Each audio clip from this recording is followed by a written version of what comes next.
Mythology versus folklore, understanding the fine threads of narrative tradition.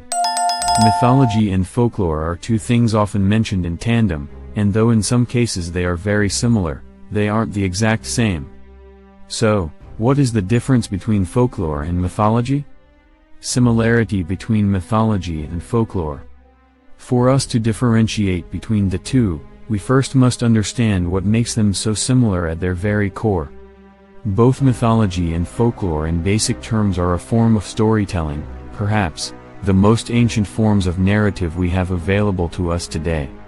You can consider folklore a subset, or a branch of mythology, and even vice versa depending on who you're asking.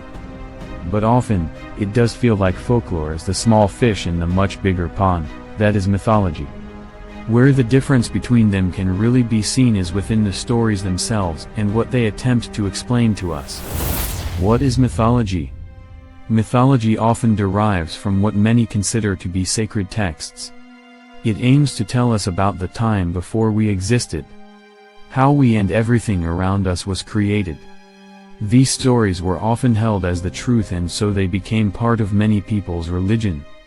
They discussed deities and supernatural figures that they believed to be involved in our creation.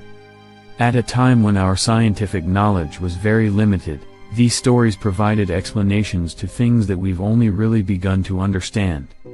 When religions have lost their following or when they were absorbed into others, they began to be referred to as mythology. So, even today's most practiced religions in a couple of thousand years from now could be seen as not much more than just stories of mythology. What is folklore and its difference to mythology? Where folklore differs the most from mythology is in time and scale. Mythology clearly focuses on the beginning of time, the explanation of civilization and culture. Whereas the creatures, spirits and deities of folklore almost just exist without this need for a religious or cosmic connection.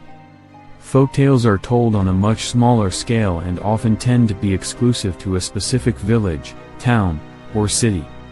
They do at times include gods and goddesses in their stories, but they often do so with a specific meaning or moral in mind, that doesn't solely refer to creation or divinity. How was mythology and folklore passed on to generations? The way in which tales of mythology and folklore traveled was naturally quite similar, because at the time they didn't have things like printing houses and education wasn't as widely available as it is today, meaning many people just couldn't read or write. A select few poets and writers would eventually document these stories, hence why we know so much about certain mythologies on a global scale. Although some folklore was documented in poems and various stories, it remained a more oral form of storytelling.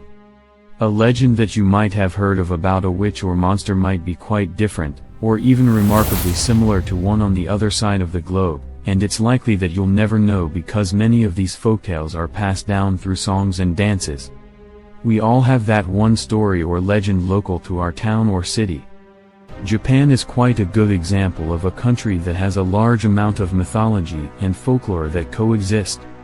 It has its two established religions of Shinto and Buddhism, where we get these tales of deities and kami that attempt to explain Japan's creation. But it also has a vast number of creatures and cryptids that tie into much more local folklore. Folklore versus mythology. Summary. To summarize, mythology and folklore are quite similar in terms of storytelling, but the main difference is in intention, what they aim to explain.